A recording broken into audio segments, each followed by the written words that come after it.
Hello and welcome. My name is Al Barrows, and this is UFO Disclosure, the podcast that's meant to show an average person's reaction to all the UFO, UAP news from everywhere and anywhere.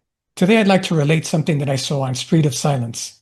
This case is unique because UFOs were allegedly attacking people for months. Extraterrestrial attacks on this scale had never been reported before or since. Things got so bad that the military had to be called in for help. On the night of October the 18th, 1977, a woman named Claumida Paxia woke up to a strange green light coming through her window. As the light shined into her face, the air got warmer, and she attempted to cover her face and roll back to sleep. Soon, though, she realized she couldn't, and the light changed to red. Fully awake at this point, she spotted a strange creature standing in her bedroom. She stated it resembled a man wearing a tight-fitted suit like a scuba diver. The being then lifted a device that looked like a gun and aimed it at the woman.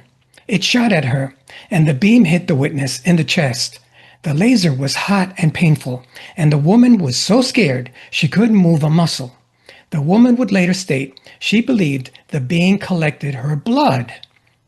And while this event is certainly frightening, it is only one of many that occurred in the area in late 1977.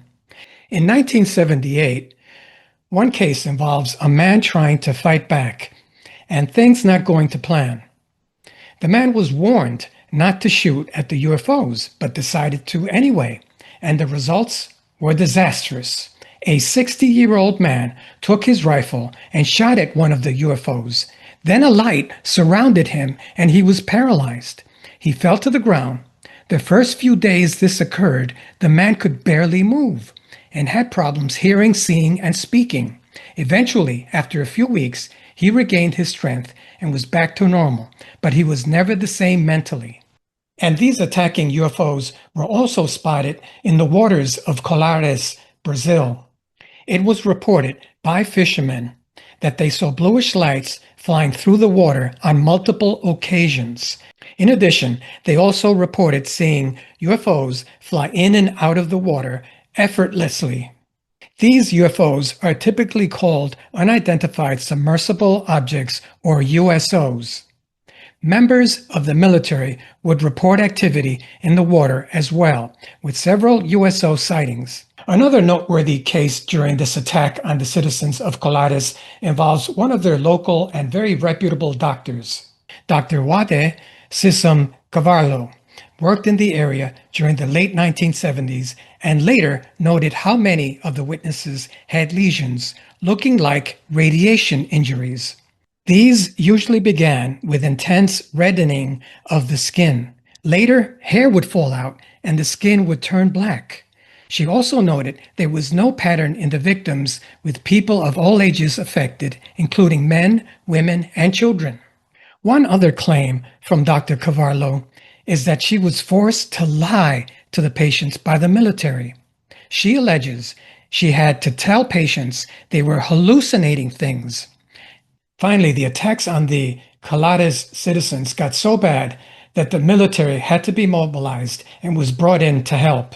The Brazilian Air Force was called in to investigate, and by all accounts, the military was just as confused and scared as the general public. The Brazilian military would name the mobilization as Operation Saucer. It was labeled as top secret. And probably, in my opinion, the most noteworthy piece of evidence that the military did intervene is an actual interview that the military leader of the investigation gave years afterward. The leader of the military investigation, Captain Iran Holanda, gave an interview years later to the editor of the Brazilian monthly magazine, Revista UFO. In the magazine, Holanda described how terrified his men were in investigating this case. 3 months after giving the interview, Captain Holanda was found hanged with his own bathrobe belt on the second floor of his house by his daughter. More evidence is also found in a fascinating book called Extraterrestrial Vampires of the Amazon by ufologist Daniel Geese. Geese would state in his book that some military members suffered nervous breakdowns while some went completely insane during the course of the investigation. And despite what other countries were doing, like the United States, in terms of covering up UFO activity, the very progressive Brazilian government in 2004 declassified the military report on this case.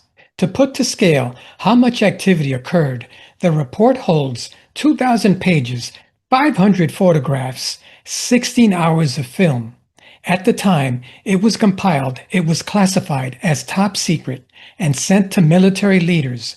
Perhaps what's most interesting about the report is that all the evidence in the report supports the hypotheses of something extraterrestrial in nature. So over the years, two main theories have surfaced as to what actually happened. The first, of course, is that it was all just a military experiment being conducted on the citizens of Colares. But the second theory is what most Colares residents believe, and that it was actual extraterrestrials. But why were they hurting people? This seems to be an isolated incident in all of ufology, of people being hurt by UFOs over an entire year. There is just no precedent of UFOs hurting people without even there being an abduction involved. Maybe it was a military experiment. Or maybe it was just a very aggressive ET species that came at one time and hasn't been back since. My name is Al Barrows. This has been UFO Disclosure. Please remember to like, share, and subscribe. Thanks.